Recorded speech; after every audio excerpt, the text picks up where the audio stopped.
Tayo ay mga binyagang kay Kristo. Ako po si Father Eric Arada mula sa Si Diyos ng Lipat Coroparaco sa Parokya ng Santa Clara ng Assisi dito sa Barangay Santa Clara, lungsod ng Santo Tomas. Magandang araw sa ating mga faith friends at sa ating kalakbay sa ating buhay pananampalataya at patuloy ang pagdinilay sa paglaganap ng salita ng Diyos. Ngayong linggo ay kapistahan, pagbibinyag kay Jesus sa Ilog Jordan. Ito ang simula ng kanyang pampubliko ministeryo. Ito ang una niyang pagpapayo ng Santissima Trinidad sa Jesus ang anak ng Diyos. Ang pagbibinyag ni Juan Bautista kay Jesus ay napakalaga dahil nakikisa si Jesus sa ating kalagayan. Una, ang sandalin ng pagkakakilanlan sa ating magiging makasalanan.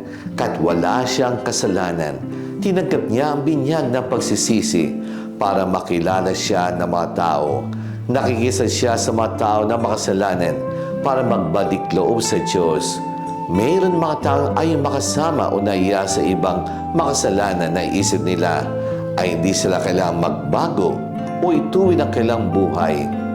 Sa pagsama ni Jesus ay isang gawain ng pagkahambag at pakikisa. Dinala niya ang bigat at parusa ng kailang kasalanan. Pangalawa, sandalin ng pagpapatibay ng Diyos sa identity o misyon bilang anak ng Diyos. Ang kanyang misyon ay pangaral ang mabuting balita ng pag-ibig ng Diyos at kaligtasan sa pagpapatawad ng kasalanan. Tayo pinaalala sa atin ang mga identity bilang mga binyagan. Tayo din ay inampon ng anak ng Diyos. Mga kapatid ni Jesus, mga membro ng simbahan, Katolika at tagapamana ng langit at Templo ng Espiritu Santo. Tayo pinatawad sa ating kasalanang orihinal. Wala na higit pa mga titulo, karangalan at estado ng tao na pwede ibigay kung hindi nun tayo binyagan. Sa pagbibinyag kay Jesus, ay nahamon tayo na suriin ang ating pangako sa binyag. Meron tayong misyon at responsibilidad, pagtatakwil at pagtalikod sa kasalanan at ang kampon ng kasamaan. Dapat madaman natin presensya ng Diyos sa atin at kilalanin ang dignidad bilang mga anak ng Diyos at damahin sa ibang tao sa pamamagitan ng paggalang, mahalin at paglingkuran ng kapwa-tao. Mabuhay tayo na anak ng Diyos sa isalita at gawa, isang buhay Kristiyanong pamamaraan at igalang ang ating mga katawan bilang mga templo ng Espiritu Santo mula sa kasalanan at walang katarungan, pagselos, inggit, galit, patungo sa paglago sa kabanalan. Sabi ni Papa Pio ika-12, sa binyag tayo hindi lang kabilang sa simbahan Katolika, kundi tayo ang simbahan Katolika. Pag may kainaan na skandal ng simbahan, tayo ang una pa nag-uusga at nakikriticize at umalis pa.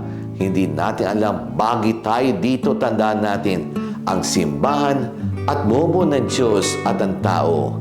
Ang tao madalas nagkakasala, nagkakamali. Walang perpektong simbahan na walang kasalanan. Ang tao ay nagbabago.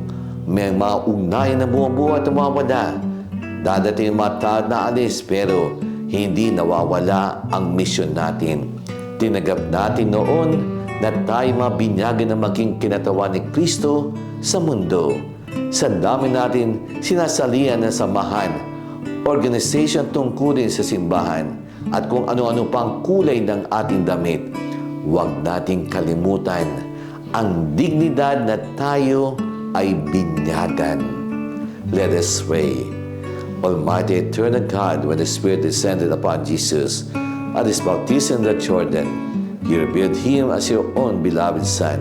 Keep us, your children, born of water and the Spirit, faithfully to our calling, faithful to our calling as we prepare now to renew our baptismal faith in the Creed and to receive that nourishment from the altar to which our baptism pointed. We ask the Lord to help us always to remember the Christian dignity we receive in baptism, so that we may remain to our baptismal vocation, live always as beloved children of God the Father, and come one day to experience the eternal life that baptism makes possible. Amen.